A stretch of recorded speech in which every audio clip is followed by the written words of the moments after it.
chiesto permesso a Emanuele di dire in pubblico la domanda e lui mi ha detto di sì, per questo la dirò. Pope Francis's most impactful moments may not be his speeches or preaching on Christianity, but his interactions with people.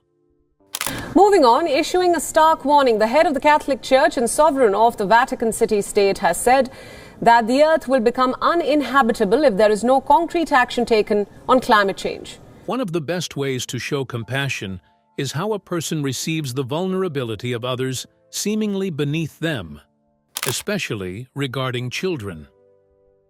Is the Pope's true power really in his silence? Or does it lie in his ability to transform a weakness into strength? Join us as we explore Pope Francis's interaction with a young parishioner and its impact on the world. Pope Francis meets a young parishioner. Since Pope Francis's election in 2013, he has notably made regular visits to Catholic parishes all over Rome. E per il peccatore c'è sempre speranza di redenzione. Per il corrotto, invece, è molto più difficile. Infatti ai suoi falsi sì. He visits small and marginalized parishes, interacting with the young, old, sick, and the poor. These visits are to build a communal relationship with these parishes.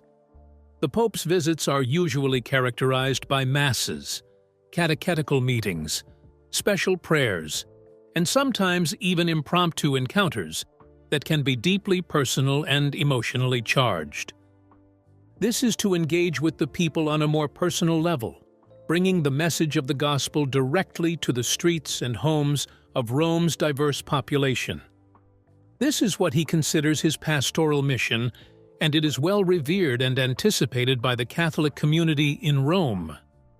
What is most striking about Pope Francis's pastoral visits to the parishes is that he makes sure to do certain things to achieve his aim of connecting with the Catholic people. The first thing he does is focus on the marginalized. Pope Francis often visits parishes in underprivileged areas, places with high levels of poverty, immigration, and crime, so it can be assumed that he does his best to make sure they feel seen and heard as part of the body of Catholic Christians. The second is emphasizing his pastoral care. He is known to focus on listening to the concerns of local communities, offering prayers, and even taking part in sacramental rites, such as baptisms and confirmations for young children and adults. The third would be his interfaith and ecumenical relations. Pope Francis sometimes visits other local Christian denominations and interfaith prayer services, where he is highly welcomed. This shows that he believes in the power of peace and peaceful relationships between all people regardless of their religious beliefs. Last but not least is how he actively moves for youth engagement during his visits. The Pope frequently meets with young people, organizing events like youth masses, catechism, and counseling sessions. Pope Francis frequently visits parishes in Rome, especially during liturgical seasons. He tends to visit at least 1 or 2 parishes every month, but this can differ depending on his other commitments. He often visits parishes on Sundays or special feast days, such as Christmas or Easter, or during significant moments in the church calendar. On one of the Pope Francis's visits, he interacted with a young parishioner who was in mourning, having quite recently lost his dad. Vieni da me. Vieni. Ecco, va bene.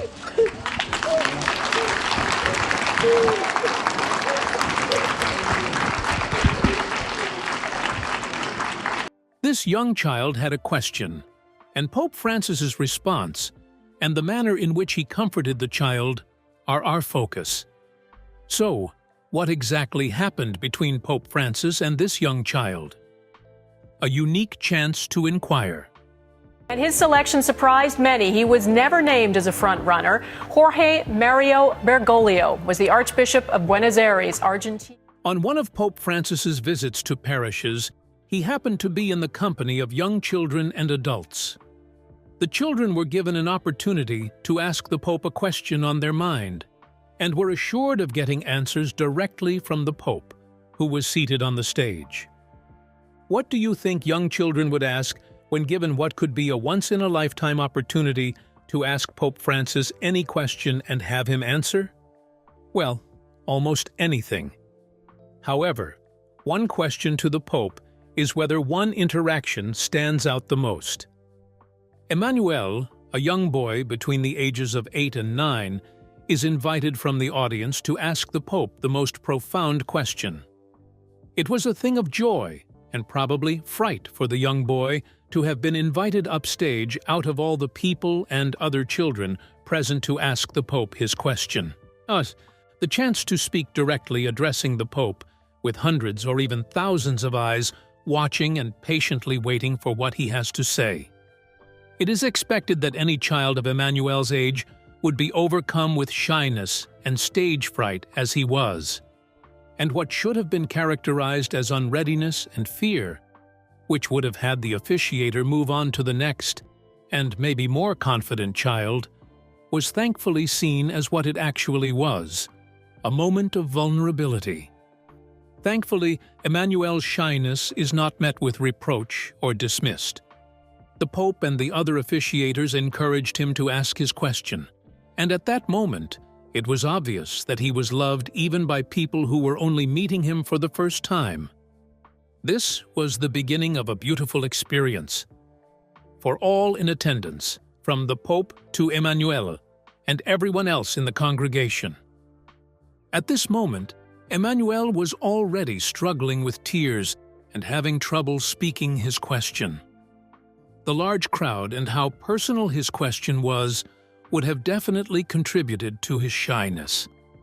Almost in tears and hyperventilating, Emmanuel was already on stage, and facing the mic meant to amplify his little voice to the Pope, the officiators, and the congregation. He said the words, "I can't do it." A papal aide who had ushered him upstage tried to comfort and urge him on. The congregation also offered applause to encourage Emmanuel as he burst into tears. He was embraced by the papal aide as Pope Francis told him to come to him, saying, "Come, come, come to me, Emmanuel." This gentle and compassionate response brought all the courage this young child needed as he was taken to the Pope by the papal aide who had ushered him up. What did the Pope say to Emmanuel that has attracted so much attention? Pope Francis gives Emmanuel the reassurance he needs. At that moment, everyone fell silent.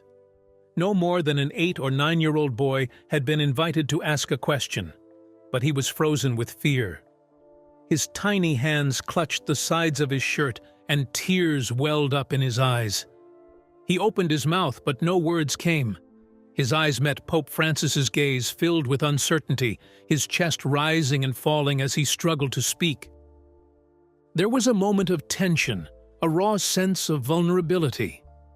The boy had a question so heavy with emotion that it weighed him down, yet he could not speak it aloud.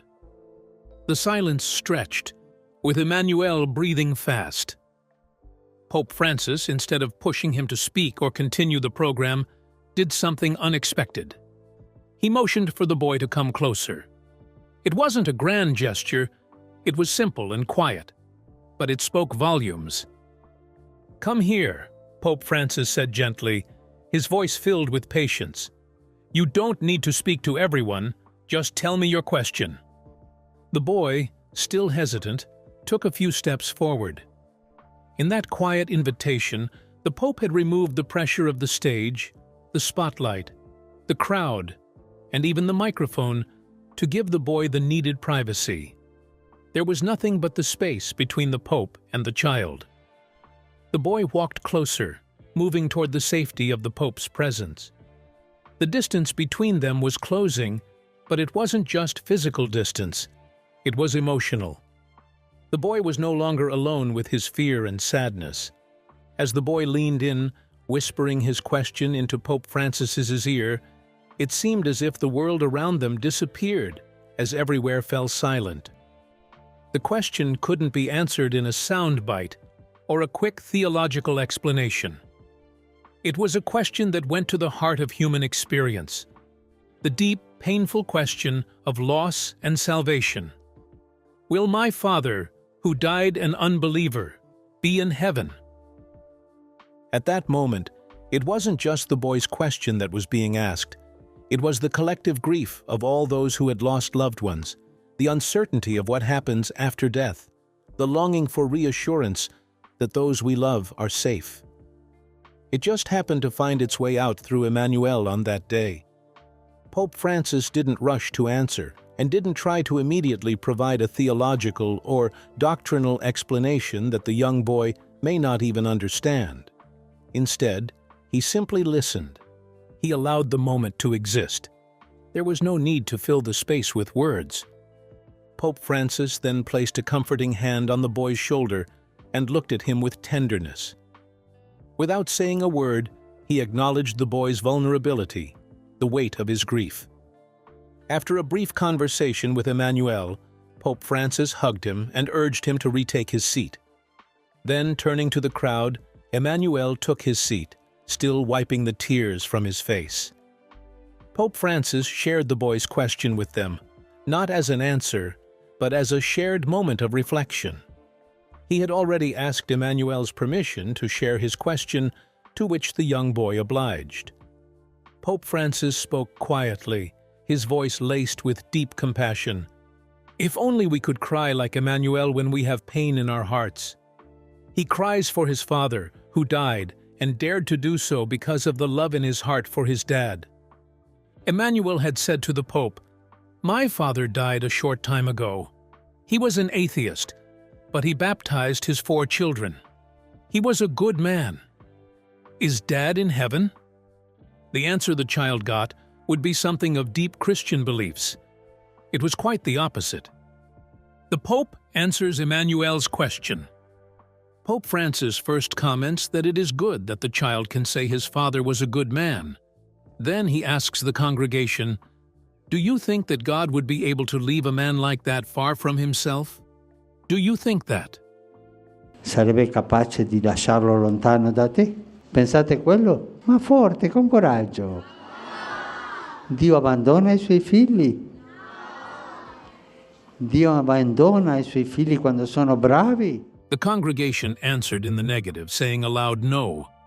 After this response from the people, the Pope continued by saying, "God's mercy is greater than we can ever understand. We do not know how God works, but we know that He is love, and He does not abandon His children. Does God abandon His children when they are good?" The congregation still answered, saying no. The words weren't an answer, not in the traditional sense. They were a means of comfort. They were an invitation to trust, to let go of the need for certainty, and to accept the mystery of God's love and mercy. Then Pope Francis addressed Emmanuel directly, saying, "Emmanuel, this is your answer. God was proud of your father, because it is easier for one who is a believer to baptize his children than to baptize them when you're an unbeliever. Surely God likes this very much."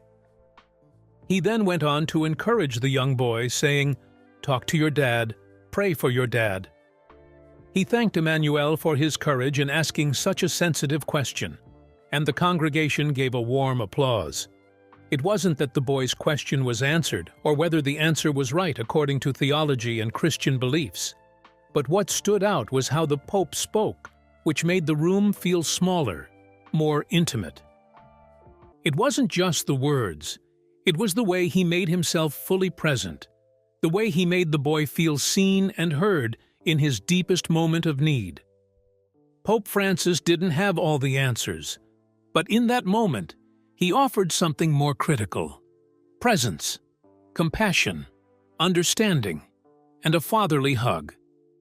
What could the congregation there have learned from this? A few things to learn from Pope Francis' encounter with Emmanuel.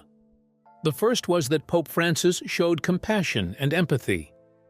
When the young boy stood before Pope Francis, trembling with emotion and struggling to get his question out, it was impossible not to feel the depth of his pain. At that moment, he wasn't just a child with a question about theology. He was a child dealing with grief, loss, and uncertainty of his loved one being condemned. And what did Pope Francis do? He didn't just see a child who was stuttering or afraid. He saw the heart of a child in pain. This moment was a perfect example of compassion, not just the kind that comes from sympathy, but the kind that comes from deeply understanding another person's emotional state and responding with care. Pope Francis didn't rush the boy. He didn't make him feel awkward for not being able to speak, or worse, make him feel like his question wasn't necessary. Instead, the Pope gently urged the boy to come to him. He invited the boy to come closer and gave him privacy in a crowded space. Imagine what that did for the child, by creating space for him to step out of the spotlight, out of the crowd's gaze, and into a place where he could speak freely, speaking directly into the Pope's ears. Pope Francis allowed the boy to feel seen, heard, and understood. He didn't offer a solution right away. He didn't even try to rush the boy's question out of him. He simply made room for his emotions to surface in a safe space. It's easy to overlook how powerful this simple act of listening is. But think about how often people, especially children, feel as though their emotions or problems are dismissed or unimportant. Pope Francis didn't do that. He allowed the boy to express his feelings without judgment or hurry. This act of compassion, making space for someone's vulnerability, wasn't just a gesture, but a message. This beautiful message said, "I see your pain, and I'm here for it. I don't need you to be brave right now. I just need you to know you're not alone." Today's world is so quick to offer solutions, but sometimes what's needed most is someone who simply cares enough to listen without rushing to fill the silence. Pope Francis didn't only show compassion to that child, he showed the world the actual depth of what it means to be compassionate. Second, the Pope acknowledges his vulnerability. Something remarkable happened when Pope Francis spoke up and asked the boy to come closer. He didn't do it from a place of the authority the Church had given. He didn't lord his position over the young boy.